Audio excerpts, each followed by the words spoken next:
please subscribe and don't forget to press the bell icon to get notified whenever we upload a new video.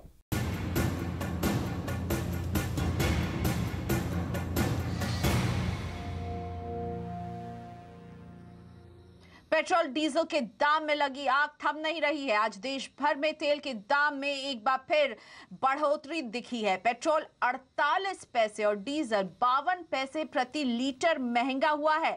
Delhi में अब petrol 80 रुपए प्रति litre तक पहुंच गया है, जबकि डीजल 72 के पार जाता हुआ। वहीं मुंबई में देश में सबसे महंगा तेल बिक रहा है। पेट्रोल की कीमत 87 रुपए 39 पैसे 1 लीटर के लिए, तो डीजल 76 रुपए 50 पैसे में। तेल की कीमतें बढ़ने से जनता में भी नाराजगी बढ़ती जा रही है। जनता की नब्ज को देखते हुए कांग्रेस सहित पूरा विपक्ष 10 सितंबर को भारत बंद करने जा रहा है। तो महंगा पेट्रोल डीजल कब तक रुलाएगा और क्या अब हमें महंगे तेल के लिए तैयार हो जाना चाहिए? इस पर चर्चा करने के लिए मेरे साथ जुड़ रहे हैं दो खास मेहमान। बीजेपी से गोपाल कृष्ण अग्रवाल और कांग्रेस से गौरव।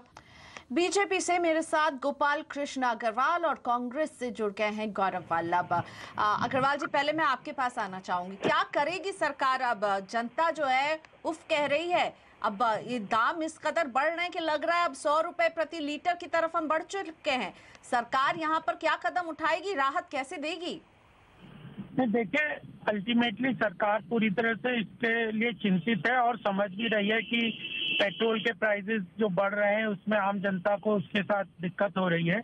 लेकिन एक बात हमें यह समझना पड़ेगा कि जो ये पेट्रोल के प्राइस हैं वो ग्लोबल फैक्टर्स से बढ़ रहे हैं। डोमेस्टिक फैक्टर्स या घरेलू कोई कारणों के कारण नहीं ये बढ़ रहे हैं।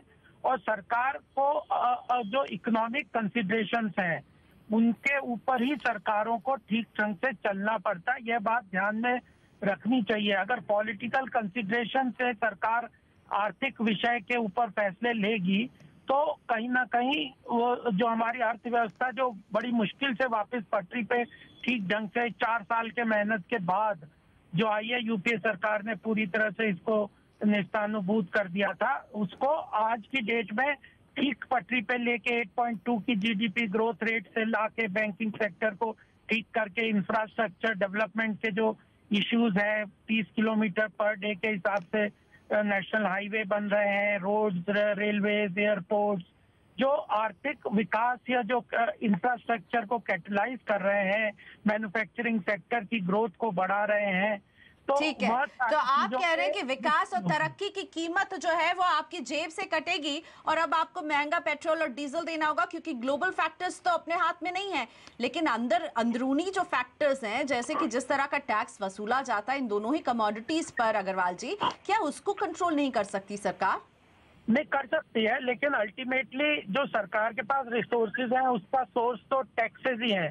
अगर आपको जीएसटी में इनडायरेक्ट टैक्स को कम करके जीएसटी के अंदर 18% के अपर स्लैब पे 12% और 5% के स्लैब पे आम जनता की यूज की कमोडिटीज चाहिए और गवर्नमेंट की टैक्स रेवेन्यू को भी मेंटेन करना है, बढ़ाना है, तो कहीं ना कहीं से तो टैक्स लेना पड़ेगा। यहाँ से नहीं लेंगे तो दूसरे चीजों से लेंगे। तो अल्टीमेटली जनता को आर्थिक पहलुओं को समझना ही पड़ेगा कि सरकार के टैक्स कलेक्शन के ओवरऑल फिस्कल डेफिसिट को भी ठीक रखना है, इन्फ्लेशन को भी कंट्रोल रखना है।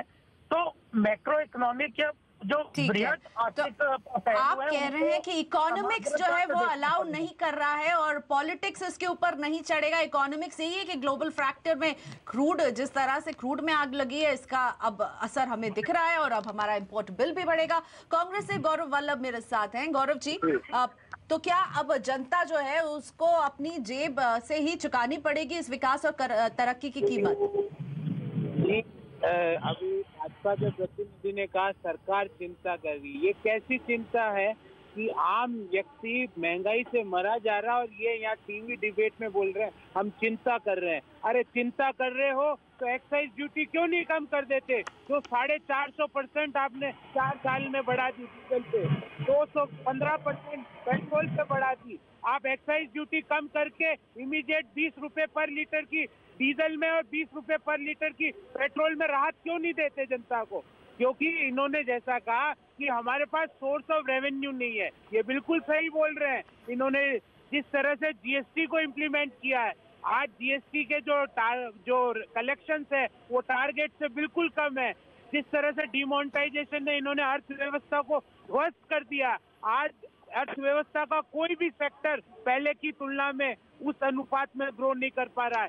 मैं कांग्रेस पार्टी की ओर से इनसे मांग करता हूं कि बार बार अंतर्राष्ट्रीय कारणों का हवाला देके अपनी नाकामियों को ना छुपाए और इमीडिएटली एक्साइज ड्यूटी पेट्रोल पे कम से कम 15 रुपए पर लीटर और डीजल पे 20 रुपए पर लीटर कम करके आम व्यक्ति को इसका इमीडिएट लाभ दे।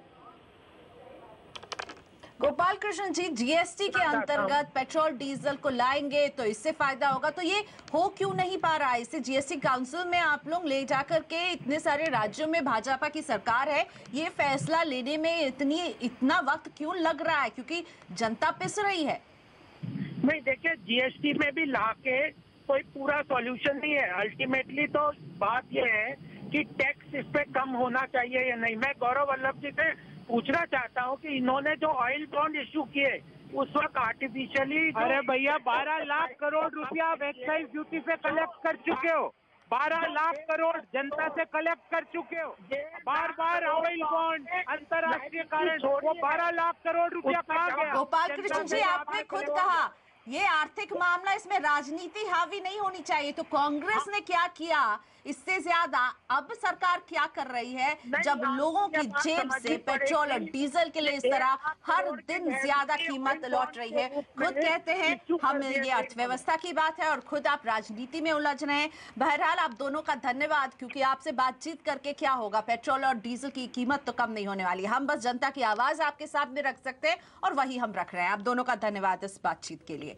और अब तो पेट्रोल और डीजल लगातार बढ़ते जा रहे हैं और इससे राहत अभी तो मिलती हुई नजर नहीं आ रही। विनिवेश का लक्ष्य पूरा करने के लिए एनटीपीसी, कोल इंडिया, एनएमडीसी और भेल समेत 13 कंपनियों में जल्द होगा शेयर बायबैक। सीएनबीसी आवाज को मिली एक्सक्लूसिव जानकारी के मुताबिक वित्त मंत्रालय ने प्रस्ताव को सैद्धांतिक मंजूरी दे दी है। पूरी खबर जानने के लिए चलते economic policy editor Lakshman Roy हमारे साथ जुड़ रहे हैं। लक्ष्मण, वो 13 कंपनियां कौन कौन हैं और शेयर बायबैक कब की शर्तें जो है वो क्या रहने वाली हैं इनके लिए? देखिए, दरअसल यहाँ पे जो सूत्रों से मुझे जानकारी मिली है कि सरकार ने 13 ऐसी कंपनियों की पहचान की है जो लिस्टेड है और सरकार उसमें चाहती है कि शेयर बायबैक किया जाए। सबसे पहले तो उन 13 कंपनियों का नाम बता दूं, उनमें सबसे ज़्यादा 3 कंपनी है पावर सेक्टर की, जिसमें एनटीपीसी, एनएचपीसी और एसजीवीएनएल शामिल है। इसके अलावा कोल इंडिया, एनएलसी इंडिया लिमिटेड भी इसमें शामिल है। इन सब के अलावा NMDC, KIOCL, HAL, NBCC, BHEL, NALCO, Cochin shipyard जैसी कंपनियां इन 13 कंपनियों में शामिल है। इन 13 कंपनियों में कितना शेयर बायबैक किया जाएगा, किन शर्तों पर किया जाएगा, सूत्र बता रहे हैं कि इस मुद्दे पर इसी हफ्ते एक महत्वपूर्ण बैठक हुई है इंटर मिनिस्ट्रियल ग्रुप की, और इन सारे 13 कंपनियों में शेयर बायबैक किया जाएगा। इसको वित्त मंत्रालय ने, सबसे महत्वपूर्ण बात है, सैद्धांतिक मंजूरी दे दी है। अब इसकी बाकी की जो प्रक्रिया है उसको पूरी की जा रही है। इसमें 2 बातों का खास ख्याल रखा जा रहा है कि जो कंपनियां शेयर बायबैक किया जाए उनके पास कैश सरप्लस कितना है। दूसरी बात कि पिछले 3 साल में उन्होंने कैपिटल एक्सपेंडिचर कितना किया है, ताकि उसके हिसाब से आगे उनको कितने पूंजी की जरूरत पड़ेगी इसका अंदाजा लगाया जा सके। साथ ही साथ कैश रिजर्व रेशियो क्या है उनका, इन सब के आधार पर यह तय किया जाए कि शेयर बायबैक की शर्तें क्या रखी जाए, उसकी मात्रा क्या रखी जाए। और इसके पीछे असली मकसद ये है कि विनिवेश का जो लक्ष्य सरकार पूरा करना चाहती है उसमें शेयर बायबैक को एक अहम हिस्सेदारी के तौर पर देख रही है। यही वजह है कि अगले कुछ हफ्तों में या फिर कई महीने भर के भीतर आप इन कंपनियों में शेयर बायबैक होता हुआ देखेंगे। धन्यवाद लक्ष्मण। तो पीएसयूज में बायबैक, यही खबर लेकर आए थे लक्ष्मण रॉय। ऑनलाइन खरीदारों में ठगी रोकने और ग्राहकों की शिकायतें दूर करने के लिए एक अलग से नोडल डिपार्टमेंट बनेगा। इसके साथ ही एक पोर्टल भी बनाया जाएगा। इसमें तय समय सीमा में शिकायतें दूर की जाएंगी। ज्यादा डिटेल्स दे रहे हैं आलोक प्रियदर्शी। आलोक, बताइए, ऑनलाइन शॉपिंग करने वालों की शिकायतों की अब सुनवाई के लिए एक मैकेनिज्म तैयार हो रहा है। ऑनलाइन ग्राहकों की शिकायतों का प्रभावी ढंग से निपटारे के लिए अब एक नोडल डिपार्टमेंट बनाने की तैयारी चल रही है। सूत्रों के मुताबिक हाल ही में ई कॉमर्स पॉलिसी को लेकर पीएमओ में जो बैठक हुई है उसमें नीति आयोग की तरफ से ये प्रपोजल दिया गया है।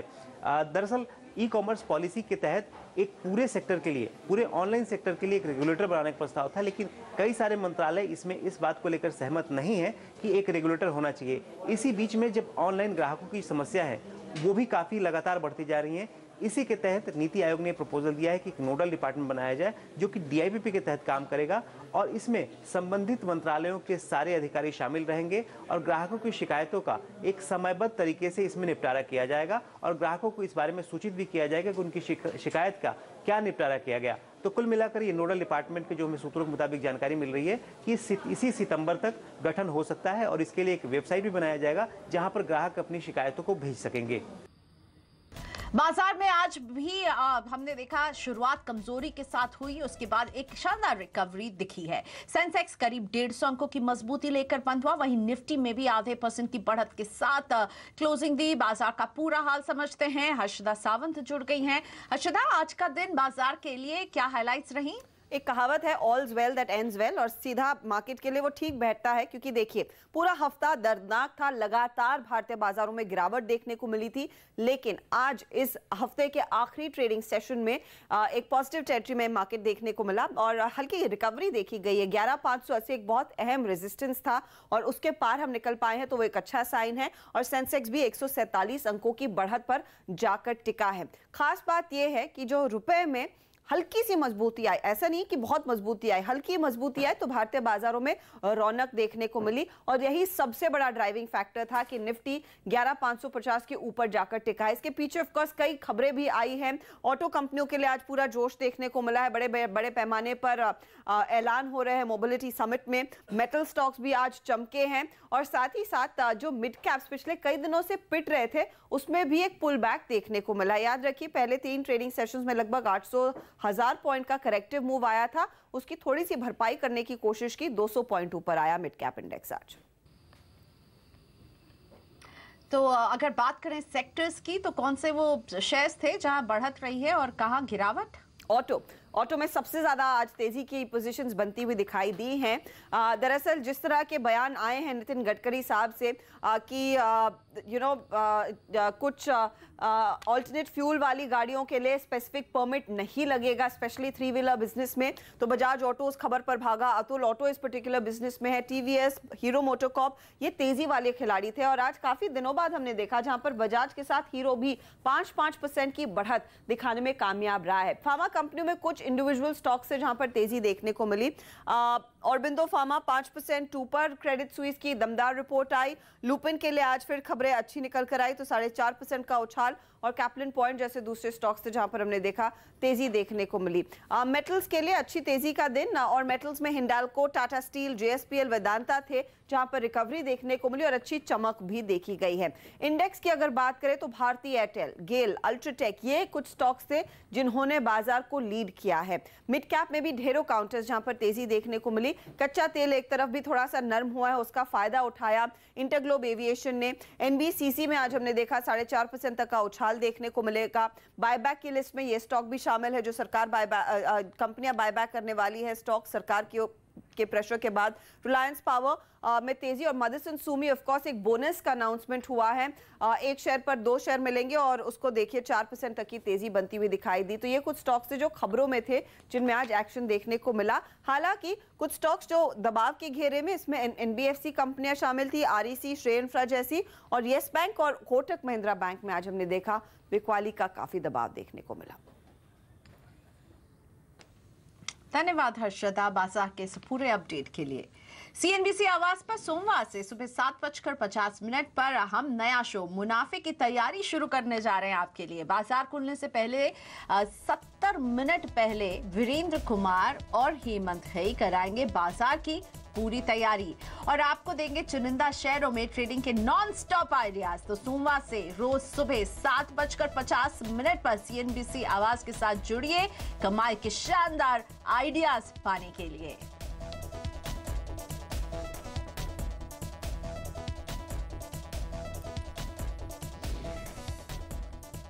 अगले साल होने वाले आम चुनाव के लिए कांग्रेस अपना ब्लूप्रिंट तैयार कर चुकी है। नेटवर्क को एक्सक्लूसिव जानकारी मिली है कि 2019 में कांग्रेस पार्टी 25% महिलाओं को टिकट देगी। इतना ही नहीं, प्रियंका गांधी की भूमिका भी पार्टी में बढ़ सकती है। और ये एक्सक्लूसिव जानकारी लेकर आई है हमारी सहयोगी पल्लवी घोष, और इनसे ही बात करेंगे। आप पल्लवी, कांग्रेस ने 2019 के चुनाव के लिए तैयारी जो एकदम पूरी कर ली, और आप इससे जुड़ी एक्सक्लूसिव डिटेल्स लेकर आई हैं, क्या बता सकती हैं आप हमें? 2019 के लोकसभा चुनाव के लिए कांग्रेस ने एक खाका यानी कि ब्लूप्रिंट तैयार किया है। देखिए, कांग्रेस को अच्छी तरह से पता है कि ये डू और डाई बैटल है, यानी कि इस बार उनको किसी भी तरह जीतना पड़ेगा, और इसीलिए 2 वोट बैंक है जिस पे ये लोग फोकस रखेंगे। एक तो महिलाओं पे, और दूसरी बात फोकस रहेगा जहाँ पे युवा वोट की बात करें। अगर हम महिला वोट की बात करें, वहाँ पे महिला कांग्रेस में अलग अलग राज्यों में एक काडर जैसे बनेगा, RSS के काडर के तर्ज पे। ये एक आर्मी मानी जाती है। ये लोग जगह जगह जाएंगे और जितने भी महिला एंटरप्रेन्योर्स हो, इंडस्ट्रियलिस्ट हो, इंटेलेक्चुअल्स हो, या प्रोफेशनल्स हो, या रूरल इलाकों में जितनी भी महिलाएं हैं, उनको रीच आउट करेंगे। उनको ये कन्विंस किया जाएगा कि क्यों वो कांग्रेस पार्टी को वोट करें। और बात ये भी चल रही है कि 20 से 25% जो सीट्स हैं या टिकट का जो बंटवारा होगा कांग्रेस पार्टी में, कोशिश की जाएगी कि महिलाओं को दी जाए। ये एक पहल कांग्रेस पार्टी करने की सोच रही है इस बार। दूसरी बात, महिला आरक्षण बिल। ये सवाल बार बार उठाया जाएगा। सोनिया गांधी, राहुल गांधी दोनों ने प्रधानमंत्री को चिट्ठी लिखकर यह सवाल पूछा कि लोकसभा में जब आप लोगों का एक मेजॉरिटी है जो यूपीए के पास नहीं था, फिर आप इस बिल को क्यों नहीं पास कर रहे हो? आप बेटी पढ़ाओ, बेटी बचाओ की बात करते हैं, लेकिन महिलाओं के खिलाफ जो भी अत्याचार होते हैं वो बीजेपी शासित राज्यों में क्यों ज्यादा होता है? एक ये है वोट बैंक। दूसरी बात हम कहें युवाओं की बात करें, वहाँ पे कांग्रेस का भी ये मानना है कि बेरोजगारी एक बहुत बड़ा मुद्दा है, और कैसे उनको जॉब अश्योरेंस की जाए। टैक्स कट की बात भी की जा रही है जहां तक युवाओं की बात हो। एक दूसरा वोट बैंक की तरफ कांग्रेस पार्टी की नज़र है, और वहां पे ये जोर दिया जाएगा कि जितने भी युवा वोट बैंक है, उनका मानना ये है कि ये इस वोट बैंक का कोई पॉलिटिकल कमिटमेंट नहीं होता, जिससे वो इम्प्रेस होते हैं उसको वो वोट देंगे। राहुल गांधी जब पहली बार राजनीति में आए थे तो उन्होंने अपने आप को एक युवा रिप्रेजेंटेटिव के तौर पे पेश किया था। ये दोबारा ये छवि बनाने की कोशिश की जाएगी। सो 2019 के ब्लूप्रिंट में साफ तौर पर यह तय है कि कांग्रेस पार्टी महिलाओं और युवाओं पे जोर देगी। धन्यवाद पल्लवी। तो युवा और महिला, इन पर फोकस रहेगा 2019 के चुनाव में कांग्रेस का। आज आवाज अड्डा में हम भी आपसे पूछ रहे हैं कि क्या हिंदुत्व, युवा, महिलाओं पर फोकस करने से 2019 में कांग्रेस को फायदा मिलेगा? क्या सोचते हैं आप? बताइए, शेयर कीजिए अपनी राय हमारे ट्विटर हैंडल पर @CNBC_आवाज पर जाकर जवाब दीजिए।